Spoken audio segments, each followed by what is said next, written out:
একদিন মক্কার প্রখর রোদে আগুনের মতো জ্বলছিল একটি হৃদয়। সেই হৃদয় হজরত ওমর রাদিয়াল্লাহু তাআলা আনহুর। ইসলামের প্রতি তীব্র ক্রোধ নিয়ে হাতে উঁচু করা তলোয়ার দৃঢ় পায়ে তিনি ছুটে চলেছিলেন এক ভয়ঙ্কর উদ্দেশ্য নিয়ে, বিশ্বনবী হজরত মুহাম্মদ সাল্লাল্লাহু আলাইহি ওয়াসাল্লামকে হত্যা করার জন্য। কিন্তু আল্লাহ তাআলার পরিকল্পনা ছিল ভিন্ন, কারণ যাকে তিনি ইসলাম ধ্বংস করতে যাচ্ছিলেন সেই ইসলামেরই এক অতন্দ্র প্রহরীতে পরিণত হওয়ার পথে তখন এগিয়ে চলেছেন ওমর। চলুন জেনে আসি সেই ঘটনা। একদিন হজরত ওমর রাদিয়াল্লাহু তাআলা আনহু বিশ্বনবী সাল্লাল্লাহু আলাইহি ওয়াসাল্লামকে হত্যা করার উদ্দেশ্যে তলোয়ার হাতে নিয়ে ছুটে চললেন।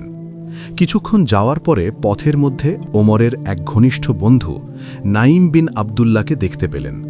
তখন নাঈম বিন আবদুল্লাহ ওমরকে জিজ্ঞেস করলেন, হে ভাই ওমর, তুমি তলোয়ার হাতে নিয়ে কোথায় যাচ্ছ? তখন ওমর বললেন, আমি ইসলামের নবী হজরত মুহাম্মদ সাল্লাল্লাহু আলাইহি ওয়াসাল্লামকে আজকেও হত্যা করার জন্য তলোয়ার হাতে নিয়ে বের হয়েছি। ওমর রাদিয়াল্লাহু তাআলা আনহুর এই কথা শুনে তখন ওমরের বন্ধু নাঈম বিন আবদুল্লাহ বললেন, ওমর, তুমি ইসলামের নবী মুহাম্মদকে হত্যা করতে যাচ্ছ, আর এদিকে তোমার ঘরের খবর জানো কি? তখন ওমর বললেন, কেন, কি হয়েছে? তখন আবদুল্লাহ বললেন, তোমার বোন এবং ভগ্নিপতি মুসলমান হয়ে গিয়েছে। এই কথা শুনে ওমরের মাথায় রক্ত উঠে গেল। ওমর তার বন্ধু আবদুল্লাহকে বলল, তোমার কথা যদি মিথ্যে হয়ে থাকে তাহলে আমার হাত থেকে তুমি রক্ষা পাবে না। এই কথা শুনে ওমরের বন্ধু আবদুল্লাহ বলল, ওমর, আমি একটুও মিথ্যে বলিনি। তুমি বাড়ি যাও, তারপরে খোঁজখবর নিয়ে দেখো, ভালো করে জেনে নিও। কিন্তু এই কথা শুনে ওমর রাদিয়াল্লাহু তাআলা আনহু আর বিশ্বনবীকে হত্যার উদ্দেশ্যে না গিয়ে বোন এবং ভগ্নিপতির বাড়ির দিকে রওনা করলেন। এখানে বলা বাহুল্য, ওমরের বন্ধু নাঈম বিন আবদুল্লাহ ইতিপূর্বে মুসলমান হয়ে গিয়েছে। ওমর যখন বোনের বাড়িতে প্রবেশ করলেন তখন তিনি ঘর থেকে কোরআনুল কারিমের শব্দ শুনতে পাচ্ছিলেন। কে পড়ছিল কোরআনের সেই মধুর বাণী? তখন ওমর ঘরের বাইরে অল্প কিছুক্ষণ দাঁড়িয়ে থেকে কোরআনের সেই আয়াতগুলো কিছুটা শুনছিলেন। তারপরে ওমর ঘরের ভিতরে প্রবেশ করেন।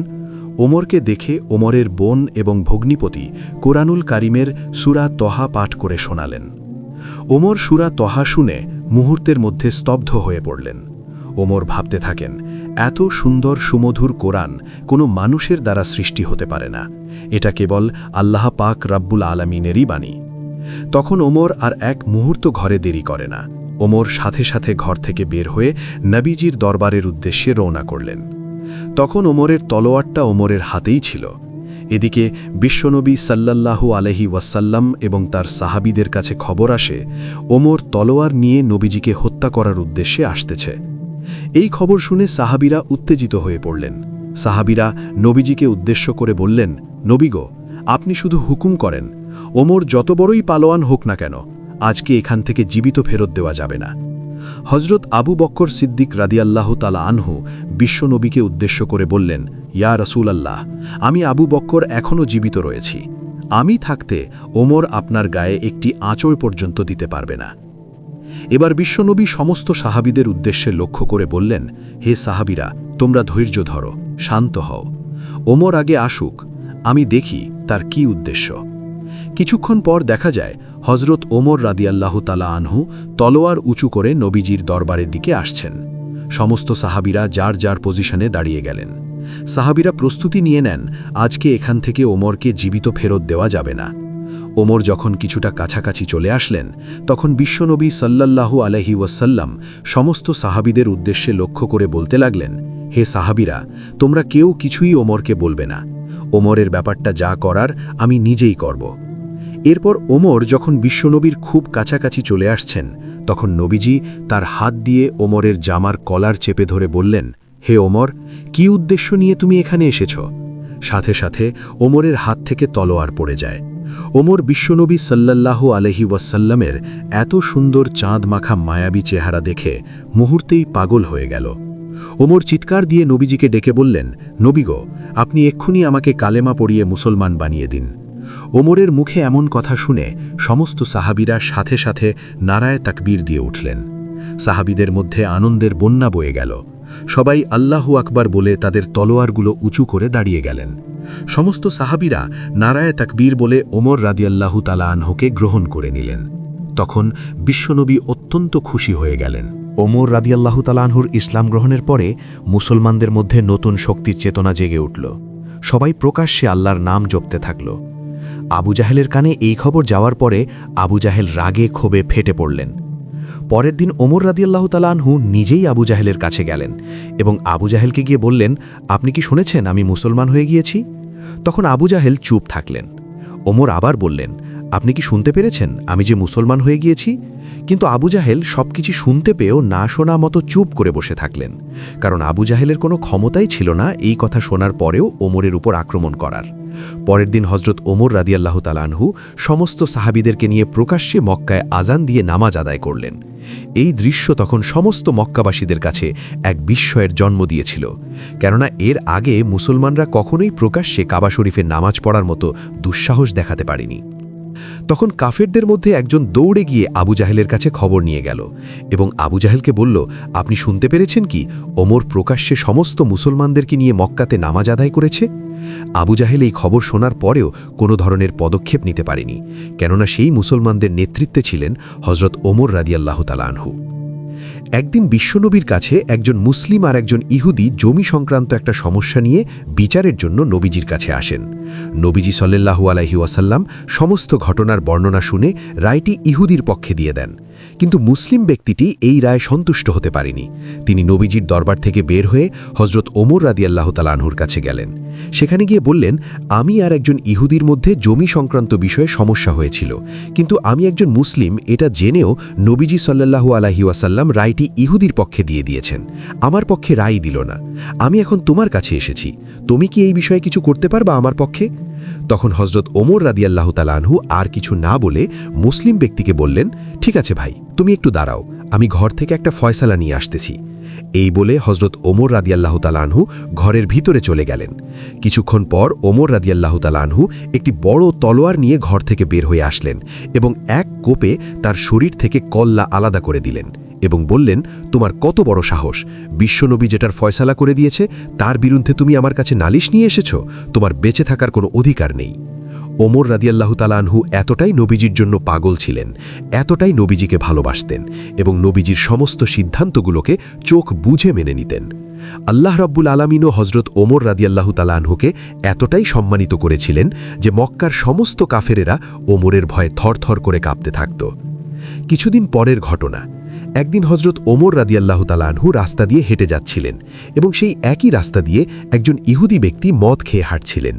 ইহুদি ব্যক্তি যখন লক্ষ্য করলেন দূর থেকে দেখা যায় যে ওমর রাদিয়াল্লাহু তাআলা আনহু এই রাস্তা দিয়ে আসতেছেন, তখন ইহুদি ব্যক্তি থরথর করে কাঁপতে লাগলেন এবং আল্লাহর কাছে বলতে লাগলেন, হে আল্লাহ, আপনি আজকে আমাকে ওমরের হাত থেকে বাঁচান। ওমর যদি জানতে পারে যে আমার হাতে মদের বোতল রয়েছে তাহলে নিমিষেই আমাকে শেষ করে দিবে। হে আল্লাহ গো, আমি ওয়াদা করছি আপনি আজকে আমাকে এই বিপদ থেকে বাঁচান, আমি কোনো দিন জীবনে আর মদ পান করব না। কিছুক্ষণ পর ওমর রাদিয়াল্লাহু আনহু লোকটির একদম কাছাকাছি চলে আসলেন। তারপরে ওমর রাদিয়াল্লাহু তাআলা আনহু লোকটির হাতে একটি বোতল দেখে জিজ্ঞাসা করলেন, হে ভাই, তোমার হাতের মধ্যে এটা কিসের বোতল? তখন ইহুদি লোকটি জবাব দিল, ওমর, আমার হাতের মধ্যে এটা দুধের বোতল রয়েছে। তখন ওমর রাদিয়াল্লাহু তাআলা আনহু ওই লোকটিকে বললেন, তাহলে তুমি তোমার বোতলের মুখটা একটু খুলে ঢেলে দেখাও তো। তখন ওই ইহুদি ব্যক্তি ভয়ে থরথর করে কাঁপতে লাগলেন এবং বোতলের মুখটা যখন মাটির মধ্যে ওই ভিতরের পানিগুলো ফেলতে লাগলেন তখন টাটকা দুধ ভিতর থেকে বের হয়ে আসছিল। সুবহানাল্লাহ, সুবহানাল্লাহ। মক্কাতে যখন আবু জাহেল ও তার সহচারীদের ভয়ে নিরীহ সাহাবীরা মক্কা ছেড়ে মদিনায় হিজরত করতে থাকেন, কিছু কিছু সাহাবীরা রাতের অন্ধকারে পালিয়ে মদিনায় চলে যান। ঠিক সেই মুহূর্তে বিশ্বনবী সাল্লাল্লাহু আলাইহি ওয়াসাল্লামের নির্দেশে হযরত ওমর রাদিয়াল্লাহু তাআলা আনহু মক্কা ছেড়ে মদিনায় হিজরত করেন। কিন্তু পালিয়ে হিজরত করার পাত্র ওমর রাদিয়াল্লাহু তাআলা আনহু ছিলেন না। তাই তো তিনি যেদিন মক্কা ছেড়ে মদিনায় হিজরত করবেন সেদিন মক্কায় দাঁড়িয়ে প্রকাশ্যে ঘোষণা দেন, কেউ যদি তার স্ত্রীকে বিধবা করতে চাও তাহলে আমি ওমরকে বাধা দাও, কেউ যদি তাদের পিতামাতার বুক খালি করতে চাও তাহলে আমি ওমরের তলোয়ারের কাছে এসে বাধা দাও। কিন্তু সেদিন কারও কোনো সাহস হয়নি যে ওমর রাদিয়াল্লাহু তাআলা আনহুর সামনে এসে তাকে বাধা দেবে। মক্কা থেকে মদিনায় হিজরতের বেশ কয়েক বছর পরে বিশ্বনবী সাল্লাল্লাহু আলাইহি ওয়াসাল্লাম দুনিয়া ছেড়ে চলে যান। বিশ্বনবী সাল্লাল্লাহু আলাইহি ওয়াসাল্লামের বিদায়ের পরে আবু বকর সিদ্দিক রাদিয়াল্লাহু তাআলা আনহু পরলোক গমন করেন। হজরত আবু বক্কর সিদ্দিক রাদিয়াল্লাহু তাআলা আনহুর খেলাফতের সম্পূর্ণ দায়িত্ব তখন হজরত ওমর রাদিয়াল্লাহু তাআলা আনহুর কাছে এসে পড়ে। হজরত ওমর রাদিয়াল্লাহু তাআলা আনহু ছিলেন মুসলিম উম্মার দ্বিতীয় খলিফা এবং একই সাথে তিনি ছিলেন অর্ধেক পৃথিবীর বাদশাহ। তার খেলাফতকালে মুসলিম উম্মাহ সবচেয়ে আরাম এবং শান্তিময়ভাবে জীবনযাপন করতে পেরেছে। তিনি অর্ধেক পৃথিবীর বাদশাহ হয়েও প্রতি রাতে মানুষের বাড়িতে গিয়ে খোঁজ নিতেন এবং খবর নিতেন। বাড়িতে বাড়িতে গিয়ে দেখতেন কার ঘরে কি আছে, কার ঘরে অভাব আছে। যদি কারো ঘরে অভাব দেখতে পেতেন, তারপর তিনি সরকারি কোষাগার থেকে সেই অভাবী মানুষদের বাড়িতে খাবার পাঠাতেন। একদিন তিনি রাতের বেলা খোঁজ নিতে গিয়ে এক বাড়িতে লক্ষ্য করলেন একটি ঘরের মধ্যে দুটি বাচ্চা কান্না করছে এবং একটি চুলোয় ডেকের মধ্যে কিছু একটা বসিয়ে এক মা কি জানি নাড়াচাড়া করছেন আর বাচ্চাদেরকে বলছেন, আর একটু পরেই তোমাদের খাবার হয়ে যাবে। এই বলতে বলতে অনেক সময় হয়ে গেল, কিন্তু খাবার হচ্ছে না। একটা সময় বাচ্চারা ঘুমিয়ে পড়েছে। তারপর হজরত ওমর রাদিয়াল্লাহু তাআলা আনহু নিজের পরিচয় গোপন রেখে সেই মহিলার ঘরে প্রবেশ করেন। সেই মহিলাকে জিজ্ঞেস করেন, আপনি চুলোয় কি রান্না করছেন, আর আপনার ছেলেদেরকে তো কিছুই দিলেন না, তারা তো না খেয়ে ঘুমিয়ে পড়েছে। তখন মহিলা জবাব দিলেন, আজকে রাতে খাবারের মতো আমার ঘরের মধ্যে কিছুই ছিল না। বাচ্চারা পাশে কান্না করছিল, বারবার আমার কাছে খাবার চাচ্ছিল। আমি নিরুপায় হয়ে গিয়েছিলাম কিভাবে কোথা থেকে বাচ্চাদের খাবার এনে দেব। তাই তো ডেক্সির মধ্যে কোনো একটা কিছু দিয়ে আমি নাড়াচাড়া করে অভিনয় করেছিলাম আর বাচ্চাদেরকে বলছিলাম, এই তো তোমাদের খাবার হয়ে আসছে, একটু পরেই খাবার চলে আসবে, তোমরা খেয়ে ঘুমাতে পারবে। এই বলতে বলতে আমি অপেক্ষা করছিলাম যে কখন বাচ্চারা ঘুমিয়ে যাবে। একটা পর্যায়ে বাচ্চারা ঘুমিয়ে যায়। ওমর রাদিয়াল্লাহু তাআলা আনহু মহিলার মুখে এমন কথা শুনে সেখান থেকে তাৎক্ষণিক বের হয়ে আসেন। সেই রাতেই সরকারি কোষাগার থেকে আটার বস্তা নিয়ে একটি সিপাহী দিয়ে সেই মহিলার বাড়িতে পৌঁছে দেন। সেই মহিলা তখন রাত্রিবেলায় সেই আটা দিয়ে রুটি বানিয়ে তার ছেলেদেরকে ঘুম থেকে উঠিয়ে সেই রুটি খাওয়ালেন এবং আল্লাহর দরবারে শুকরিয়া আদায় করলেন এবং আল্লাহর কাছে 2 হাত তুলে দোয়া করলেন এবং মোনাজাতে হজরত ওমর রাদিয়াল্লাহু তাআলা আনহুর জন্য দোয়া করলেন। একদা ঈদের আগের দিন হজরত ওমর রাদিয়াল্লাহু তাআলা আনহুর স্ত্রী নিজ স্বামীকে বললেন, আমাদের জন্য ঈদের জামা না হলেও চলবে, কিন্তু ছোট্ট বাচ্চাটি ঈদের নতুন জামাকাপড় পরার জন্য কান্না করছে। জবাবে আরব জাহানের শাসক হজরত ওমর রাদিয়াল্লাহু তাআলা আনহু বললেন, আমার তো নতুন জামা কিনে দেওয়ার মতো সামর্থ্য নেই। তারপর হজরত ওমর রাদিয়াল্লাহু তাআলা আনহু অর্থমন্ত্রী আবু উবাইদা রাদিয়াল্লাহু তাআলা আনহুর নিকট 1 মাসের অগ্রিম বেতন দেওয়ার জন্য চিঠি পাঠালেন। অর্ধজাহানের বাদশাহ হজরত ওমর রাদিয়াল্লাহু তাআলা আনহুর এমন চিঠি পেয়ে আবু উবাইদা রাদিয়াল্লাহু তাআলা আনহু 2টি চোখের পানি ছেড়ে দিলেন। তারপর তিনি বাহককে কোনো টাকা না দিয়ে ফেরত আরেকটি চিঠি পাঠিয়ে দিলেন। হজরত ওমর রাদিয়াল্লাহু তাআলা আনহু সেই চিঠি খুলে পড়লেন। সেই চিঠিতে লেখা ছিল, হে আমিরুল মুমিনিন, অগ্রিম বেতন নেওয়ার জন্য আপনাকে 2টি বিষয়ে ফয়সালায় আসতে হবে। 1, সেই মেয়াদ পর্যন্ত আপনি বেঁচে থাকবেন কিনা, আর দ্বিতীয়ত হলো, যদি বেঁচেও থাকেন তাহলে সেই মেয়াদ পর্যন্ত আরব জাহানের জনগণ আপনাকে ক্ষমতায় রাখবে কিনা। অর্থমন্ত্রী আবু উবাইদা রাদিয়াল্লাহু তাআলা আনহুর এমন চিঠি পড়ে ওমর রাদিয়াল্লাহু তাআলা আনহু জবাবে কিছুই বললেন না। তিনি এত পরিমাণে কাঁপছিলেন যে চোখের পানিতে তার দাড়ি মোবারক ভিজে যাচ্ছিল এবং তিনি আল্লাহর দরবারে 2 হাত তুলে দোয়া করলেন এমন একজন যোগ্য অর্থমন্ত্রী মিলিয়ে দেওয়ার জন্য। একদিন হজরত ওমর রাদিয়াল্লাহু তাআলা আনহু মদিনার মরুপ্রান্তে দাঁড়িয়ে 2টি চোখের পানি ছেড়ে অঝরে কান্না করছেন। তখন তার সাথে থাকা সাহাবীরা তাকে জিজ্ঞেস করলেন, হে আমিরুল মুমিনিন, আপনি কাঁদছেন কেন? তখন ওমর রাদিয়াল্লাহু তাআলা আনহু বললেন, হে সাহাবীরা, আজকে আল্লাহ পাক রব্বুল আলামিন আমাকে কতটা সম্মানিত করেছেন। এই মদিনার মরুপ্রান্তে প্রখর রোদের মধ্যে আমি ছোটবেলায় উট চড়াতাম। গরমে আমার মাথার ঘাম পা দিয়ে বের হতো। একটু ছায়ার জন্য উটের পেছনে গিয়ে বসতাম। তখন উট মল ত্যাগ করে আমার শরীর ভিজিয়ে দিত। আমার মাথায় এসে তার মল পড়ত। কতবার যে উটের মল মাথায় পড়েছে তার কোনো হিসেব নেই। আমার বাবা শুধু আমাকে দিয়ে নয়, আমার ফুফুদেরকে দিয়েও এই মরুভূমিতে ভেড়ার পাল চড়াত। আজকে মহান আল্লাহ পাক রব্বুল আলামিন আমাকে কতটা সম্মানিত করেছেন। আমার মতো একজন সাধারণ মানুষকে সেখান থেকে উঠিয়ে অর্ধ পৃথিবীর বাদশাহ বানিয়েছেন।